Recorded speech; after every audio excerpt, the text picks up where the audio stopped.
أعوذ بالله من الشيطان الرجيم. بسم الله الرحمن الرحيم.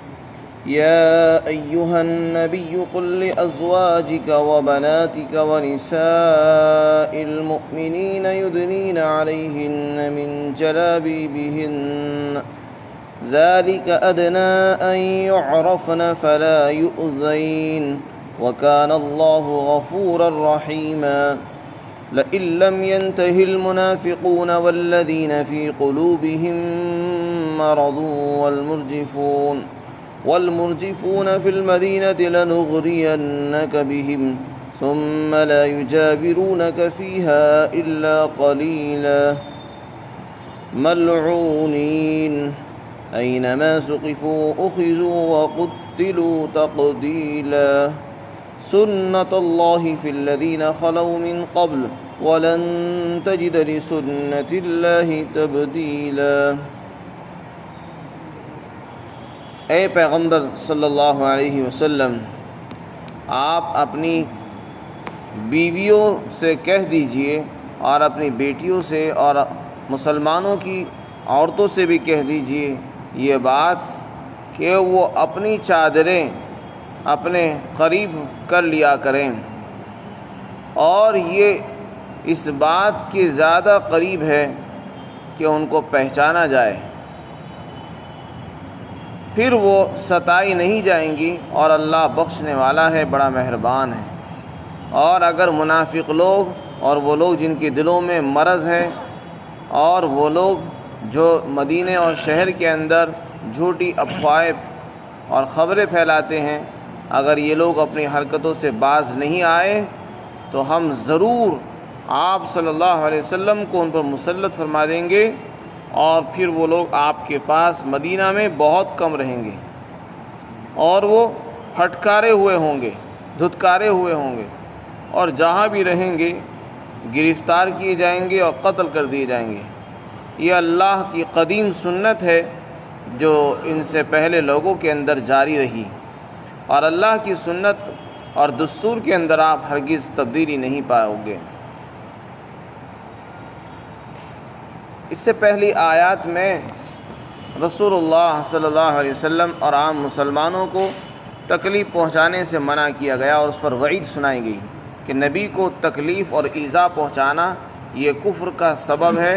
اور دنیا اور آخرت کی لعنت اور عذاب ذلت کے عذاب کا سبب اور ذریعہ ہے. نبی کو تکلیف پہنچانے سے انسان کا ایمان خطرے میں پڑ جاتا ہے اور انسان مومن نہیں رہتا ہے، اور اس پر خدا کی لعنت ہوتی ہے دنیا اور آخرت میں، اور عذاب ہوگا ہمیشہ کا.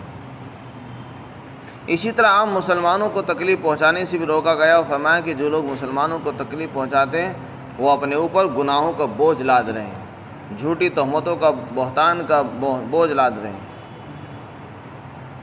آپ صلی اللہ علیہ وسلم کو دو قسم کی تکلیفیں اور پہنچا کرتی تھی. ان آیات میں اللہ تعالیٰ نے ان پر بندش لگائی اور آپ کو حکم دیا کہ آپ اس کے لیے کچھ تدبیر اختیار کریں. چنانچہ وہ دو قسم کی تکلیفیں کون کون سی تھی، مفسرین نے اس کے سلسلے میں بیان کیا کہ شروع میں جب تک بیت الخلاء گھروں کے اندر بنی ہوئی نہیں تھی، قضائے حاجت کے لیے عورتیں آزاد اور باندیاں رات کے وقت جنگل جایا کرتی تھی. جہاں کھجور کے باغات تھے تو نشیبی علاقوں کے اندر رات کے وقت وہ قضائے حاجت کے لیے، استنجے کے لیے جایا کرتی تھی. منافقین اور وہ لوگ جن کے دلوں میں مرض ہے، کمزور لوگ، منافقین لوگ اور ان کے اوباش اور بدماش قسم کے آوارہ لوگ، وہ راستوں میں کھڑے ہو جاتے اور عورتوں کو چھیڑتے تھے، اور ان کا مقصد تو باندیاں ہوتی تھی، کیونکہ باندیوں کے چہرے بھی کھلے ہوتے تھے، آزاد عورتوں کے بھی کھلے رہتے تھے. آزاد عورتوں سے تو وہ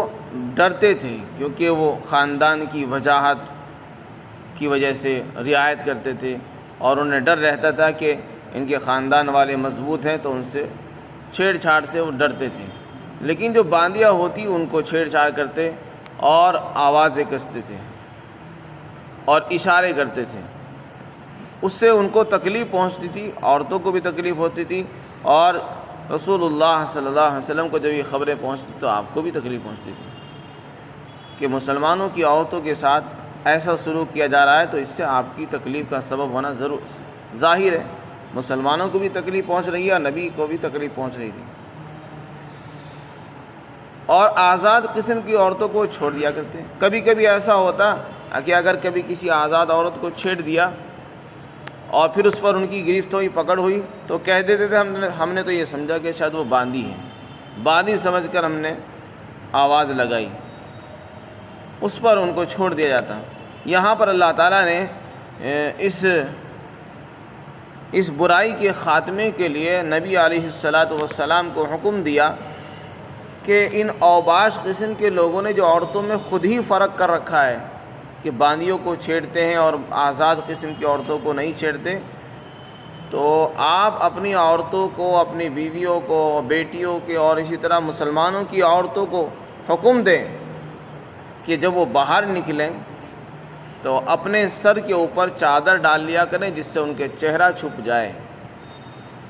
یہ حکم اللہ تعالیٰ نے اپنے نبی کی زبانی عام مسلمانوں کی عورتوں کو سنایا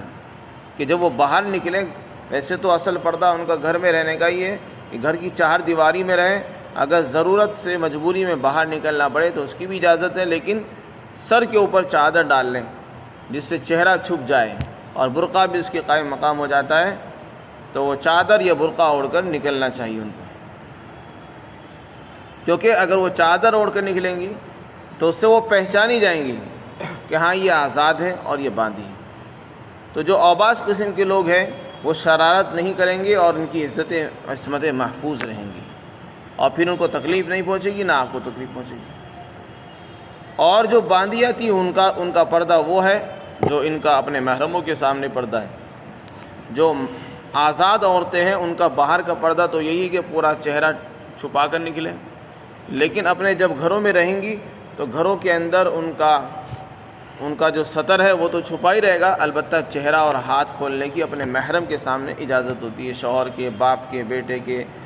اور اسی طرح بھتیجے کے، بھانجوں کے سامنے اپنا چہرہ کھول کر سامنے آنے کی اجازت ہوتی ہے۔ بس یہی پردہ جو آزاد عورتوں کا اپنے محرموں کے سامنے ہوتا وہ پردہ باندیوں کے لیے مقرر کیا گیا کہ جو باندیاں ہوتی ہیں، چونکہ باندیاں خدمتگار ہیں، اپنے آقاؤں کی خدمت کرتی ہیں، گھر میں بھی ان کو رہنا پڑتا ہے، گھر کی وجہ سے باہر بھی جاتی ہیں خدمت کے لیے، کام کاج کے لیے باہر بھی جانا پڑتا ہے ان کو سامان لانے کے لیے، تو اس لیے ان کو اجازت دی کہ وہ اپنا چہرہ کھول سکتی ہیں، ہاتھ بھی کھول سکتی ہیں، اس لیے کہ ان کو بار بار چہرہ کھولنے ڈھانپنے میں حرج اور تنگی ہے۔ لیکن اس کا یہ مطلب نہیں کہ آزاد عورتوں کی حفاظت کا انتظام کر دیا گیا اور باندیوں کو یہیں کھلا چھوڑ دیا، نہیں، بلکہ اللہ تعالیٰ نے باندیوں کی حفاظت کے لیے یہ انتظام فرمایا کہ آئندہ کے لیے دھمکی دے دی گئی کہ اگر یہ لوگ باز نہیں آئے تو پھر ہم ان کو سزا دیں گے۔ اسی طرح دوسری قسم کی جو تکلیف پہنچتی تھی آپ صلی اللہ علیہ وسلم کو وہ یہ تھی کہ یہ جو منافقین تھے، جو ظاہر میں مسلمان کہلاتے تھے اور دعویٰ بھی مسلمان ہونے کا کرتے لیکن حقیقت میں مسلمان نہیں تھے، اندر سے وہ کافر تھے اور کافروں کے دشمن تھے، تو دونوں لوگوں سے ملتے تھے، مسلمانوں سے بھی ملتے تو کہتے ہم تمہارے ساتھ ہیں، ان سے ملتے تو کہتے ہیں تمہارے ساتھ ہیں، تو یہ بیچ کے لوگ تھے، یہ انتہائی خطرناک لوگ ہوتے ہیں، ان کو منافق کہا جاتا ہے۔ جب یہ مسلمانوں کے ساتھ کسی غزوے میں، سفر میں جاتے تھے تو مسلمانوں کے دلوں میں بجائے حوصلہ پیدا کرنے کی حوصلوں کو توڑتے تھے اور خوف اور ہراس کی اور ڈر کی باتیں پیدا کرتے تھے اور جھوٹی جھوٹی خبریں پھیلا دیا کرتے، کہتے تھے کہ اب فلاں دشمن مدینہ پر چڑھائی کرنے والا ہے، بس وہ جس دن آ جائے گا اور سب کو ختم کر دے گا، اور اب دشمن آیا، دشمن آ گیا، فلاں آ گیا، جھوٹی جھوٹی خبریں خود ہی پھیلا دیا کرتے تاکہ مسلمان ڈر کر بیٹھ جائیں، ہمت نہ کریں آگے جانے کی۔ تو یہ ان کی سازش تھی، جھوٹی خبریں پھیلانا، مسلمانوں میں ڈر پیدا کرنا، یہ ان کا کام تھا۔ تو اللہ تعالیٰ نے اس کے لیے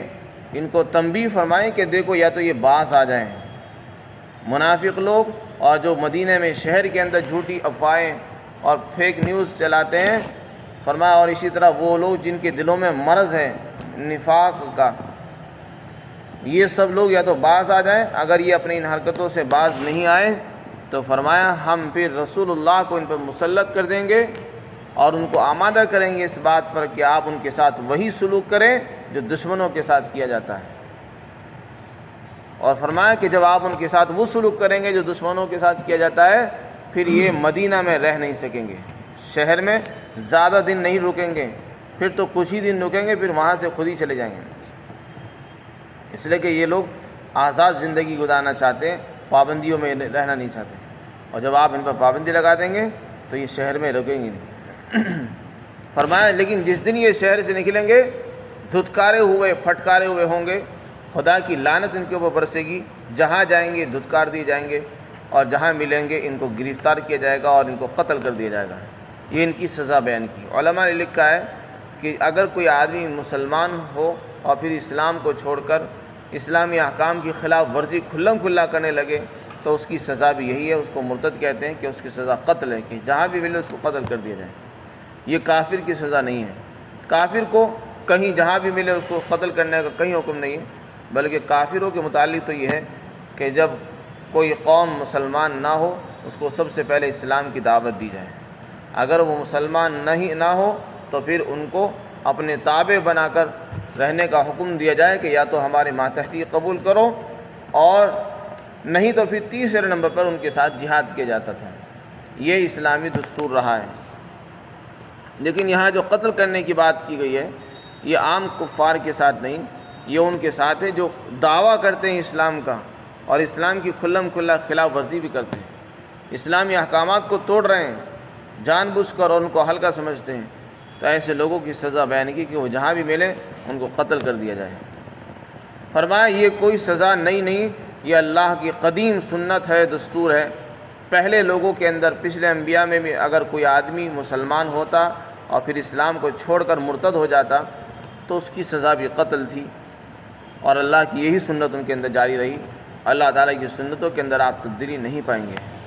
خلاصہ یہ دو طرح کی تکلیفیں رسول اللہ کو پہنچ رہی تھی۔ ایک تو جب عورتیں باہر نکلتی تو لوگ ان کے ساتھ چھیڑ چھاڑ کا معاملہ کرتے، تو اس کے لیے اللہ تعالیٰ نے حکم دیا کہ اپنی عورتوں کو پردے کا حکم دیں، اس لیے کہ ہر طرح کے لوگ ہوتے ہیں، کسی کے دل میں کیا ہے، کس کے دل میں خباثت اور گندگی ہے، کس کے دل میں پاکیزگی ہے، یہ اس کا تو آپ کو پتہ نہیں ہے، لہذا خود ہی آپ اپنے حفاظت و بندوبست کریں۔ جب آپ اپنی عورتوں کو باہر بھیجیں تو وہ پردے کے ساتھ نکلیں۔ جلباب کا لفظ یہاں پر استعمال ہوا ہے، جلباب کہتے ہیں ایسی چادر جو سر سے لے کر پاؤں تک لٹکی ہوئی ہو اور پورے بدن کو چھپا لے۔ حضرت ابن عباس فرماتے ہیں کہ اللہ نے اپنے نبی کو حکم دیا کہ اپنی بیویوں کو حکم دے ایک چادر سے پورا جسم ڈھانپ لیں، بس ایک بائیں آنکھ کھلی رہے جس سے راستے کو دیکھنے میں حرج نہ ہو۔ یہ تفسیر فرمائی۔ اسی طریقے سے حضرت محمد ابن سیرین تابعی ہیں، وہ فرماتے ہیں کہ میں نے عبیدہ سلمانی سے اس کی تفسیر معلوم کی کہ جلباب کی کیا کیفیت ہے اور اس کا مطلب کیا ہے اس آیت کا، تو انہوں نے ایک چادر لی، اپنے سر پر ڈالی اور اس کو اپنے چہرے پر ڈال کر فرمایا کہ دیکھو یہ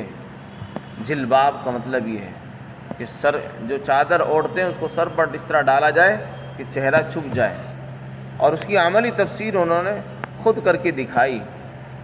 اسی طرح عبداللہ بن مسعود وغیرہ سے اور دوسرے حضرات سے مفسرین سے اس کی تفسیر منقول ہے۔ تو جلباب کا حکم دیا کہ جلباب کو قریب کر لیا کریں تاکہ چہرہ چھپ جائے، اور راستہ دیکھنے کے لیے ایک آنکھ کھلی رکھے، بائیں آنکھ۔ اگر کوئی عورت برقع اڑتی ہے تو وہ بھی اسی قائم مقام ہو جائے گا۔ فرما وکان اللہ غفور رحیمہ،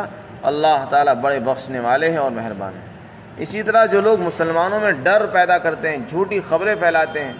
مسلمانوں کو ڈرانے کے لیے جھوٹی خبریں افواہیں پھیلاتے ہیں کہ ایسا ہو رہا ہے، دشمن حملہ کرنے والا ہے، اب یہ ہو رہا ہے وہ ہو رہا ہے، ایسے لوگوں کی سزا بیان کی کہ ایسے لوگوں کو قتل کر دینا چاہیے، اس لیے کہ یہ لوگ بجائے ہمت کی حوصلہ افزائی کے حوصلوں کو توڑنے والا کام کرتے ہیں، اور یہ مسلمانوں کے لیے انتہائی خطرناک ہے۔ اللہ تعالی ہم سب کو محفوظ فرمائے اور عمل کی توفیق عطا فرمائے۔